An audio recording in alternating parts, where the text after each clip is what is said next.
2023년 7월 3일 월요일 경제뉴스 모닝 브리핑을 시작하겠습니다. 이번 달 한국과 미국 간 정책 금리 격차가 사상 최대인 2%포인트로 벌어질 수 있다는 관측이 나온다. 한국은행 금통위가 오는 13일 통화정책 방향 결정회의에서 기준금리를 4차례 연속 동결하고 연준이 오는 25일 추가 인상을 단행할 경우 한미 간 역전 금리차가 2%포인트로 벌어진다. 그럼에도 시장에서는 동결을 점치고 있다.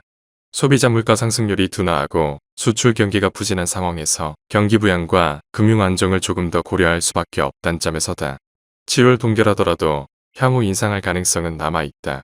지난 5월 한은 금통위원 6명 전원이 추종금리 수준을 3.75%로 열어둔 만큼 미국이 2차례 추가로 인상할 경우 한은도 환율 상황 등을 고려해 한 차례 추가 인상할 수 있다는 전망이다. 다음 뉴스. 올 상반기 개인 투자자들의 회사채 순매수액이 2년 전의 4배이자 사상 최대 수준인 4조 8천억 원대를 기록했다. 증시 불확실성, 고금리 국면이 계속되면서 안정성과 고수익을 누린 개인들이 우량채뿐 아니라 비우량채까지 적극적으로 매집하는 분위기다. 국채의 경우 개인 투자자들의 순매수 비중이 이전부터 높았다는 점을 감안하면 올 들어 회사채에 대한 관심만 유독 급증했다는 평가다. 업계에서는 특히 신용등급 AA- 미만 비호량 회사채의 이자율과 시중은행 금리 간 격차가 최근 점점 벌어지면서 개인 투자자들의 발길이 더 잦아졌다고 분석했다. 다음 뉴스.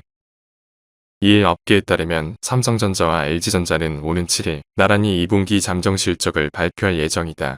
반도체 곡한으로 4조 5,800억 원의 영업 손실을 기록했던 지난 1분기에 비해 적자폭을 얼마나 줄일 수 있을지가 삼성전자 실적의 최대 관심사다. LG전자는 가전, 전장사업 부문의 호실적이 기대된다.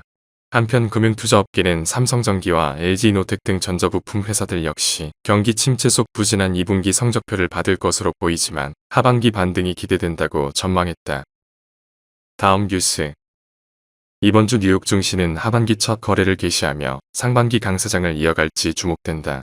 3일 조기 폐장, 4일 독립기념일 연휴 휴장으로 평소보다 거래일이 짧아 변동성이 클 전망이다. 이번 주 나오는 6월 FOMC 의사록에서 연준 인사들의 금리 경로에 대한 힌트를 얻을 수 있을 전망이다. 금융시장 참가자들은 연준이 7월 FOMC에서 금리를 추가 인상할 확률을 86% 수준으로 보고 있다. 기업 중에는 코카콜라, 리바이스가 실적을 발표한다. 대표적인 소비재 기업인 만큼 실적 전망 등을 통해 경기 침체 가능성을 가늠해 볼 수 있을 것으로 보인다. 다음 뉴스. 지난달 무역 수지가 16개월 만에 흑자로 돌아섰다. 다만 이번 흑자는 에너지를 중심으로 수입액이 가파르게 줄어든 것이 큰 영향을 미쳤다. 석유를 비롯한 국제 에너지값 하락은 6월 수입 감소에 결정적 영향을 줬다.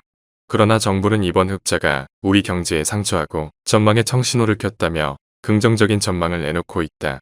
6월에도 수출이 감소했지만 월 수출 감소율이 올해 들어 가장 낮은 수준을 기록한 것이 긍정적 전망의 배경이다. 지난 1월 16.4%에 달했던 월 수출 감소율은 6월 6.0%까지 내려왔다. 다음 뉴스. 현지 시간 1일 로이터 통신 등에 따르면 네덜란드 정부는 지난달 30일 자국 반도체 장비 제조업체들이 특정 국가의 반도체 생산 설비를 수출하려면 9월 1일부터 정부의 라이선스를 의무적으로 받도록 하는 조치를 시행하겠다고 발표했다.